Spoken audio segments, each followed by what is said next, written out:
Halo Sobat Dijen PHPT, kamu mau mendaftarkan tanahmu yang belum bersertifikat.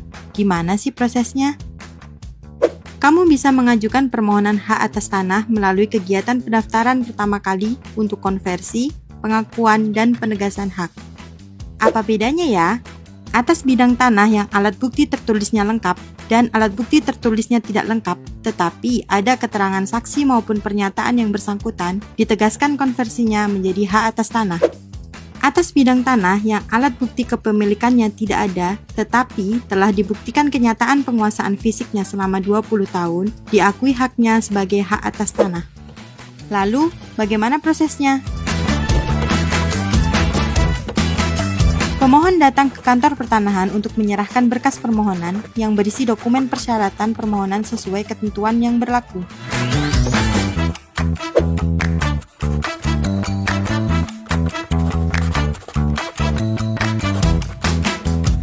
Petugas loket menerima berkas permohonan yang disampaikan oleh pemohon dan selanjutnya melakukan pemeriksaan dan mencocokkan dokumen yang telah disampaikan pemohon dengan persyaratan yang ditetapkan sesuai dengan ketentuan.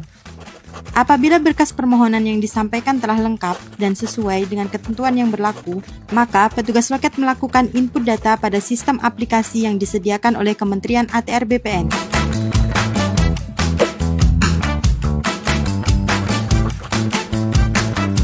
Setelah berkas permohonan dinyatakan lengkap, petugas loket menerbitkan surat perintah setor sebagai dasar pemohon melakukan pembayaran PNBP untuk layanan pertanahan.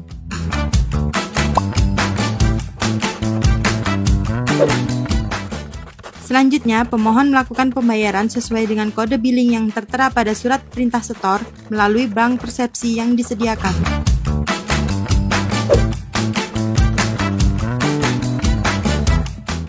Perlu diingat bahwa PNBP yang disetorkan masyarakat melalui bank persepsi langsung kepada pemerintah.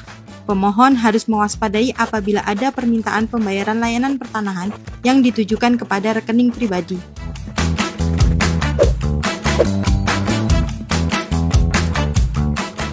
Setelah pemohon melakukan pembayaran, sistem akan melakukan konfirmasi pembayaran dan petugas loket menerbitkan surat tanda terima dokumen. Surat tanda terima dokumen ini merupakan dokumen resmi kegiatan pendaftaran tanah yang diterbitkan kantor pertanahan sebagai bukti bahwa berkas permohonan telah diterima oleh kantor pertanahan yang berisi nomor berkas permohonan yang dapat digunakan untuk pelacakan posisi permohonan yang telah diajukan.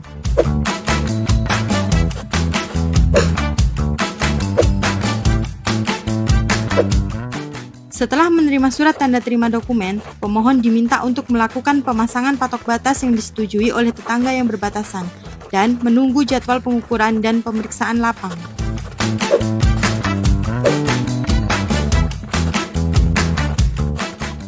Berkas yang telah diterima dilakukan analisa lebih lanjut untuk persiapan kegiatan pengumpulan data fisik berupa pengukuran serta pengumpulan dan penelitian data yuridis berupa pemeriksaan lapang.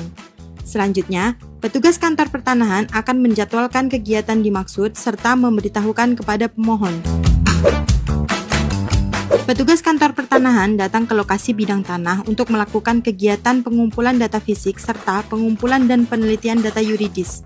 Perlu sobat ketahui bahwa pada saat kegiatan ini harus dihadiri oleh pemohon, tetangga yang berbatasan atau kuasanya, dan didampingi oleh perangkat desa setempat. Kegiatan pemeriksaan lapang ini sangat penting ya sob. Jadi, pastikan kamu selaku pemohon dan pihak-pihak yang berkepentingan hadir. Setelah bidang tanah dilakukan kegiatan pengumpulan data fisik serta pengumpulan dan penelitian data yuridis, maka dilanjutkan dengan pengumuman yang memuat data fisik dan data yuridis bidang tanah yang dimohonkan haknya untuk memberikan kesempatan bagi pihak yang berkepentingan mengajukan keberatan atas data fisik dan yuridis mengenai bidang tanah yang dimohon pendaftarannya.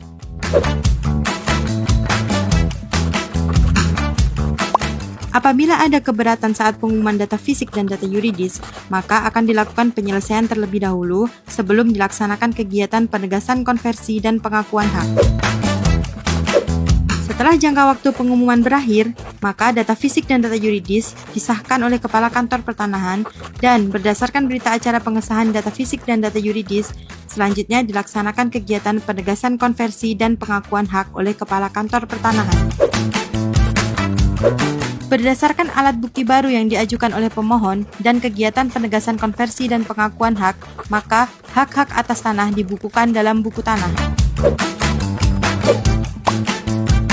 Terhadap hak-hak atas tanah yang sudah didaftar dalam buku tanah dan memenuhi syarat untuk diberikan tanda bukti haknya, maka akan diterbitkan sertifikat hak atas tanah oleh Kepala Kantor Pertanahan. Setelah sertifikat terbit, kepada pemohon diberikan notifikasi bahwa sertifikat elektronik telah ada pada berangkas elektronik masing-masing pemegang hak.